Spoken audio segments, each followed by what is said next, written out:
Pawan Singh power star हैं, ये बात जग जाहिर है। जिस काम को छूते हैं उसे हिट करके ही मानते हैं।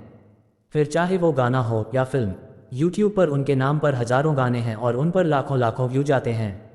उनका ही एक गाना मौसम्बी गजब वायरल है। इस सॉन्ग को अब तक 50 लाख से ज़्यादा लोग देख चुके हैं। मौसम्बी गाने के बोल कुछ इस तरह हैं, लार चुएबा पीछे पीछे अबा तोहरे का चुम्मा ना दे। रिपोर्ट्स बताती हैं कि इस गाने के लिरिक्स रजनीश बादशाह ने लिखे हैं और म्यूजिक पवन सिंह दिव्या का है।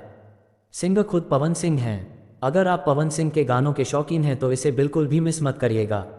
म्यूजिक इतना शानदार है कि आपके कदम खुद थिरकने लगेंगे और गाना भी गुनगुनाने लगेंगे।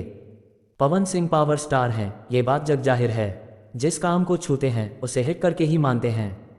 फिर चाहे वो गाना हो या फिल्म, यूट्यूब पर उनके नाम पर हजारों गाने हैं और उन पर लाखों लाखों व्यू जाते हैं। उनका ही एक गाना मौसम्बी गजब वायरल है। इस सॉन्ग को अब तक 50 लाख से ज़्यादा लोग देख चुके हैं। मौसम्बी गाने के बोल कुछ इस तरह हैं, लार चुएबा पीछे पीछे अबा तोहरे का चुम्मा ना दे। रिपोर्ट्स बताती हैं कि इस गाने के लिरिक्स रजनीश बादशाह ने लिखे हैं और म्यूजिक पवन सिंह दिव्या का है।